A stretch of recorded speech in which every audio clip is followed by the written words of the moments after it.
Olá, boa tarde. Estamos aqui para mais um vídeo sobre um comentário sobre a leitura bíblica do dia.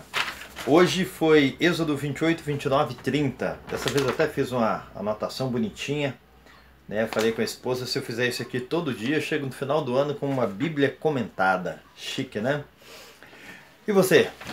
Tá lendo a Bíblia? Leu ontem? Tá lendo hoje de novo? Tem gente que lê uma vez por semana, né? Uma vez por mês. Ontem eu estava ouvindo um podcast do Ítalo Marcilli e ele falando sobre rotina, a importância da rotina. Adolescentes, crianças não gostam de rotina, mas todo adulto maduro sabe o quanto a rotina é importante. Sem rotina a gente não desenvolve nada, sem rotina a gente não fica bom em nada, a gente não desenvolve habilidades, tá? A vida cristã é uma vida de rotina, né?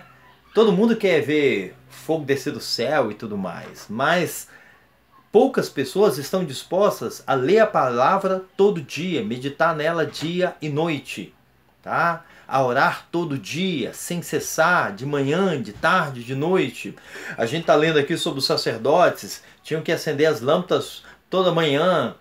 Acender as lâmpadas não, né? Tinham que manter as lâmpadas acesas continuamente, tinha que oferecer o incenso aromático toda manhã, tinha que fazer sacrifícios todos os dias, de manhã e de tarde.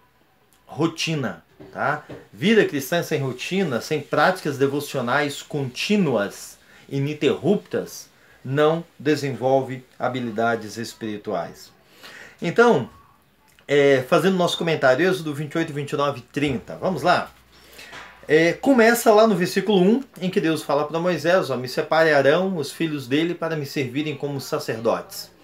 Isso é muito interessante, para me servirem como sacerdotes. Por quê? Porque toda a nação de Israel já havia sido chamada para o sacerdócio. O sacerdócio é missão de todo o povo. No entanto, Arão e os filhos são separados para servirem de forma exclusiva no sacerdócio. Tá bem? A gente não pode confundir. Tá? É igual hoje. Deus separa alguns homens e mulheres para servirem de forma exclusiva no ministério. Seja na pregação da palavra, seja na evangelização, em missões, na adoração. No entanto, isso é missão de todo crente. Tá? De todo crente. Alguns vão servir a Deus de forma exclusiva, mas a missão é de todos. No versículo 12, fala: Arão levará seus nomes, o nome das tribos de Israel, o nome do povo, diante do Senhor sobre os dois ombros. E aí começa uma série de menções em que Arão levará sobre si. Arão levará sobre si. E o sacerdócio é caracterizado por levar, por carregar pessoas, apresentar pessoas diante de Deus, carregar o fardo da intercessão. Tá? Eu li recentemente 2 livrinhos sobre avivamento no país de Gales, o avivamento Azusa, onde se fala muito de intercessão, do peso da intercessão. Tá? Arão leva sobre os ombros o povo. Tá? Ele apresenta o povo. Eu fiz uma anotação aqui. Você tem levado alguém sobre os ombros? Você tem carregado alguém para a presença de Deus?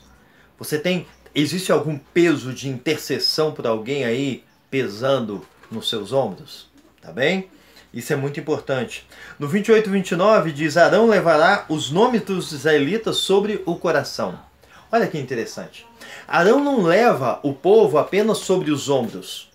Ele leva também lá no peitoral, sobre o coração. O nome do povo, representado pelas 12 tribos de Israel, estará no seu coração. E aí eu anotei, né? Não basta levar sobre os ombros, é preciso levar também no coração, tá? Ou melhor, a gente só consegue carregar sobre os ombros quem a gente carrega também no coração, tá? Então, quando você não leva no coração, se torna um fardo. Se torna um peso insuportável. O que nos permite suportar as agruras do ministério é porque aqueles que a gente leva nos ombros, a gente carrega também no coração. Amém? Bonito isso, né? Eu vou anotar. Tá gravado, é bom. Lá no 28:30 fala assim: Arão levará continuamente o julgamento dos israelitas sobre o coração.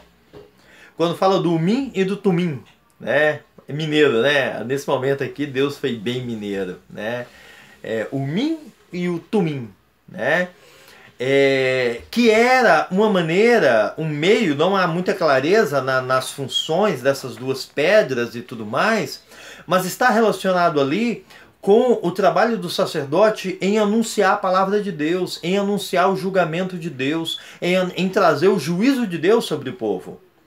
Ele leva o povo no coração, mas leva no coração também a palavra de Deus.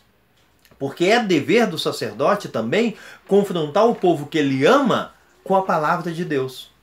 E isso é muito importante. Quando alguém leva o povo no coração, mas não leva a palavra, o juízo de Deus no coração, ele é qualquer coisa menos um sacerdote. Tá? Ele é um artista, ele é um coach, ele é um animador de público, ele é qualquer coisa, mas não é um sacerdote. Um sacerdote leva o povo no coração, mas leva no coração também a palavra, o julgamento de Deus para este povo. Tá? Lá no verso 28:38, no versículo 38, fala da lâmina de ouro que iria na frente da mitra, na testa do sacerdote, gravado Santo ao Senhor. O sacerdote leva o povo nos ombros e no coração, mas ele é santo ao Senhor. Ele pertence ao Senhor. E o texto termina dizendo assim: para que eles, se referindo aos sacerdotes, sejam aceitos perante Deus. O que nos torna aceitos perante Deus não são nossas intenções, não são nossas ações, não. Não é a nossa biografia, não é o nosso estudo, não. É a nossa santidade a Deus. A única coisa que nos faz ser aceitos perante Deus é a santidade. Por isso que o escritor de Hebreus vai dizer que sem santidade, sem santificação, ninguém verá ao Senhor. Ninguém será aceito diante de Deus sem santidade. E no 38 termina a quarta menção de que Arão levará sobre si. E ele termina dizendo: Arão levará o pecado cometido contra as coisas santas. Tá? O sacerdote é um intercessor. Ele leva sobre si o pecado do povo. Ele apresenta esse povo pecador diante de Deus. Tá bem? Esse é o trabalho dele. A missão dele é essa, tá? O que ele carrega sobre os ombros. Ele é descrito aqui pelo que ele leva, pelo que ele carrega, tá? E todos nós levamos e carregamos alguma coisa, tá? Como servos de Deus, como nação sacerdotal, a nossa missão prioritária é levar as pessoas, né, diante de Deus, apresentá-las diante de Deus. Lá em Êxodo 29, acabei ficando muito tempo aqui, 8 minutos já, é muito interessante que vai falar da consagração. Tá? E na consagração eu quero citar apenas duas questões muito rapidinhas aqui. A primeira coisa que Deus ordena para Moisés fazer para consagrar Arão e os filhos é lavá-los, vesti-los e ungí-los. Nessa ordem. Primeiro os sacerdotes são lavados, são purificados, simbolizando aí o tratamento do pecado. A primeira coisa que você deve fazer é tratar o pecado. Não é se consagrar, buscar a Deus, fazer a obra de Deus, buscar a unção do... Não, trata o pecado. Trata o pecado antes de tudo. Tá? A segunda coisa é se vestir. Né? Se vestir das vestes sacerdotais. E aí eu me lembro de Paulo falando sobre revestir-se do novo homem. Né? Das atitudes próprias do Evangelho, do reino de Deus, de atos de justiça, dos dons do Espírito, da armadura de Deus. Tá bem? E só em terceiro lugar é que ele fala da unção, em que ele é ungido, né? Simbolizando aí a capacitação de Deus para fazer aquela obra. Tem muita gente invertendo a ordem, ou melhor, tem muita gente pulando o lavar, o purificar-se e indo já para a unção. Eu quero a unção de Deus. Primeiro trata o pecado. Aí depois eu vou falar dos sacrifícios, dos 3 sacrifícios, né, que levam um novilho e 2 carneiros. O primeiro sacrifício é da expiação, expiação pelo pecado. Então, mais uma vez, trata primeiro o pecado. É engraçado que tratar o pecado vem inclusive antes da adoração. Você poderia pensar, não, a primeira coisa é adorar a Deus. Não, a primeira coisa é tratar o pecado. E a gente lembra de Jesus falando, né? Ó, você vai lá adorar a Deus, mas está em dívida com seu irmão, está em pecado, deixa a oferta ali e vai resolver, né? Primeira coisa é tratar o pecado. E só depois então tem o ato de adoração, o segundo sacrifício, e o terceiro sacrifício, o ato de consagração. Então, primeiro, expiação, trata o pecado. Segundo, adora a Deus. Terceiro, consagração. Legal? Gente, nosso tempo já acabou. Fechando aqui muito rapidamente. Aqui fala dos sacrifícios contínuos. Eu falei antes, né, sobre a questão da rotina, né? A vida cristã é uma vida de rotina. Uma vida de rotina. Os sacrifícios eram contínuos. Isso lá está falando tanto da necessidade contínua de perdão, de expiação, quanto da imperfeição desses sacrifícios, né? Isso só muda com o sacrifício de Cristo, que é perfeito, né? Mas os sacrifícios contínuos fala também da rotina na vida de adoração, né? No começo do capítulo 30, vai falar de Arão todas as manhãs oferecendo lá o incenso, tá? Uma vez por ano fazendo sacrifício, 2 vezes ao dia uma vez por ano fazendo sacrifício da expiação, 2 vezes ao dia fazendo sacrifícios a Deus. Rotina. Se a gente não desenvolve rotina santa na nossa vida cristã, não tem isso. Legal? Então, assim, há muitas coisas interessantes. No versículo 30, 20, quando fala deles se lavarem com água, ele termina dizendo, para que não morram. E aí eu me lembrei que quando Paulo escreve aos Coríntios, falando da ceia do Senhor, que havia muitos que dormiam e muitos que haviam morrido.